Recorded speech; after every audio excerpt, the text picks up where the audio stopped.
The Raspberry Pi is on all channels. Hooray everywhere. But is this true?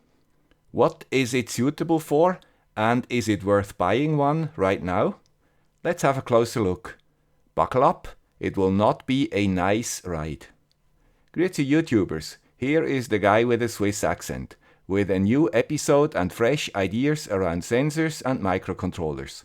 Remember, if you subscribe, you will always sit in the first row.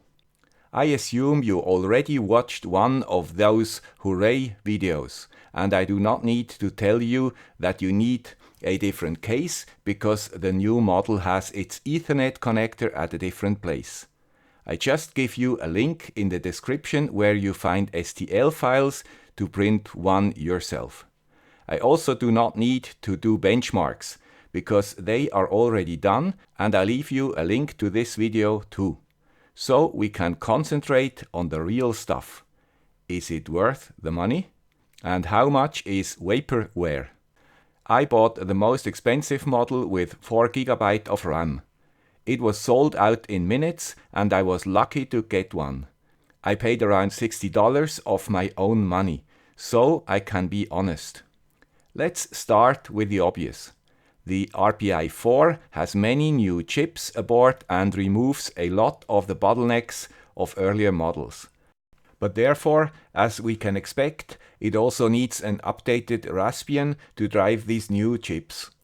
Because the Linux Buster release is due in a few days, the Raspberry Foundation decided to save money and base the new RPI 4 support on Raspbian Buster only and do not support the current Stretch version. This decision has some implications, mainly negative ones. Asked about the differences between Raspbian Stretch and Buster, Simon Long said, "Due to the lack of obvious differences between Buster and Stretch, I wanted to do something to make it a bit more obvious that people actually had something new. So he added a new interface design." Unfortunately, this is only half of the truth.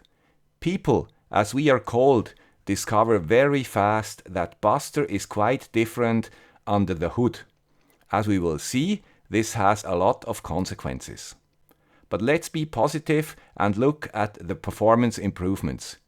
Core Electronics did a comprehensive chart where we see the significant changes. The idle power is 35% higher.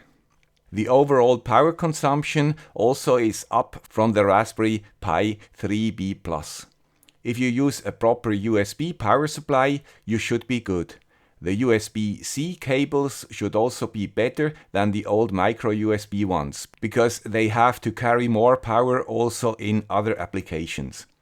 Be aware, the Raspberry 4 gets warm to hot, mainly if confined in a case. Cooling might be a good thing if you want to do some number crunching. Without the case, pay attention to where you touch it. You might get burned. Even the USB connectors get warm. Astonishing. The CPU is 20% faster, which is not a lot. But quite often, CPU is not the bottleneck. If you do not expect desktop reaction times, you're okay. Selling a desktop edition does not make a desktop replacement of a Raspberry Pi. It still is not a very fast computer. Maybe grandpa and grandma is okay with it to Skype with the grandchildren and read the emails. For sure, your kids will not be happy with it. They added a second micro HDMI port. Why? Because the chip allows it. I cannot see many uses of this second port. Maybe it is the result of a typical feature of us engineers. We have a solution. Where the hell is the problem we can solve with it? The LAN speed nearly tripled. This comes from supporting now gigabit Ethernet instead of the ancient 100 megabit one. The potential speed increase of 10 times ends in a factor of 3. At least something. The most significant performance improvement is the change to USB 3 for 2 connectors. which improves speed by a factor of 4 to 7. And another big difference is the 4 GB of RAM instead of 1, at least in the most expensive version. This creates some headroom also for not so power-hungry applications, which is used as a cache.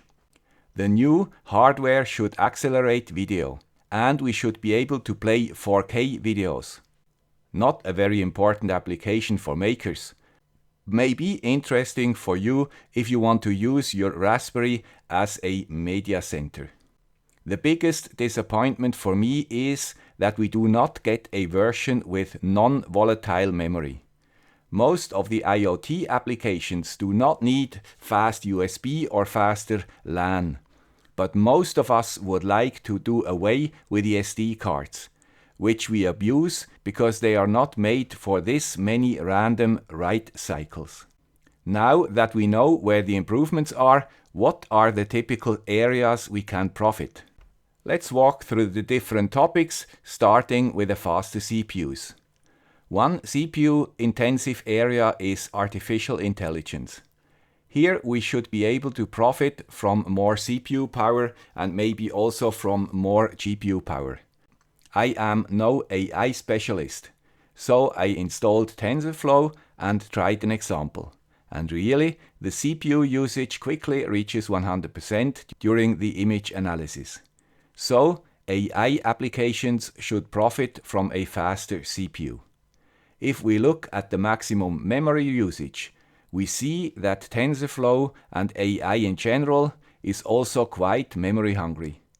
If a Linux system does not have enough RAM, it starts paging and swapping to the SD card, which will reduce speed a lot. Good to have more RAM for all these applications. Maybe more important than a faster CPU. The improved LAN speed is beneficial for NAS systems. The older Raspberry Pis were terrible in this discipline, not only because of slow LAN speeds, but also because of slow USB speeds. The Raspberry Pi 4 should be a suitable platform for a NAS, also because the 4 GB version can reserve quite some space for buffers.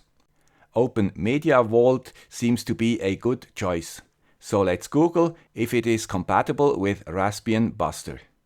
Yes, but only in the next version. Unfortunately, this is not ready and therefore not for the faint-hearted. Maybe we will get a stable version as a Christmas gift, hopefully in 2019. I anyway would never use the first version of a new release for such a critical application. More than 20 years of experience in mission-critical software takes its toll. Where could a faster LAN speed also help? Maybe in some video applications where we want to transfer large files. Or perhaps you have other ideas? Next are the high-speed USB connectors. Hopefully this works out. The first application which comes into my mind is to replace the SD card with a reliable and fast USB drive. This is for sure valuable. Fast boot, quick reaction time, no problems with wearing the SD cards out. This could give comfort for the lack of non-volatile memory like eMMC. And for the moment, you get small SSD drives quite cheap. Or you have one laying around because it became too small for your PC. I made a video on how to boot Raspberries from a USB drive. It was not easy. We had to change a parameter irreversibly. Googling the same for Raspbian Buster shows it is much easier. We do no more need to change a parameter. It is standard feature. But sometimes in the future. Maybe also as a Christmas gift. For now, it does not work, and we can only use a hard drive or SSD as a storage device.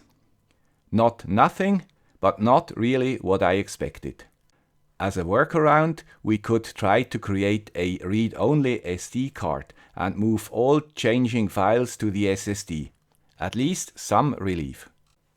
Also, if you use big databases, you definitely will see a significant improvement in speed. partially because of the fast USB and also because databases usually use RAM for buffering.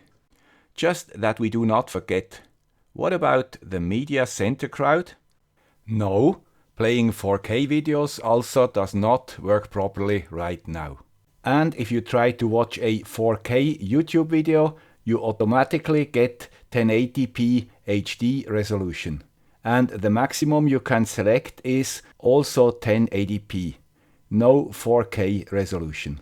And the picture is not at all fluid, even not at 1080p. That's it for the moment. What is my recommendation? If you desperately need a new general-purpose Raspberry Pi, buy the new 1GB version. It has a similar price than the old one and is definitely the better deal. Maybe you first check the Buster compatibility of your planned applications. In all other cases, I would wait for the moment and spend your money on other things like flowers for your partner. This money might be better invested. The next mailbag video is already in the making. And maybe the prices for the 3B Plus version will come down and you get a good deal if you do not need the new features. If you only plan to buy one Raspberry Pi, I definitely would spend the money for at least the 2GB version. Why? More memory as more cylinder capacity for engines never hurt. And you never know what you will do in your next project. One last thing. I'm sure they will fix the issues discussed in this video and the Raspberry Pi 4 will make its dent in the history of the Raspberries. And we have to be grateful that the team again was able to keep things compatible, which makes our lives much easier. I want to thank all my supporters on Patreon and viewers using my links for their purchases for supporting the channel. Without you, it would be difficult for me to do what I do now. Bye.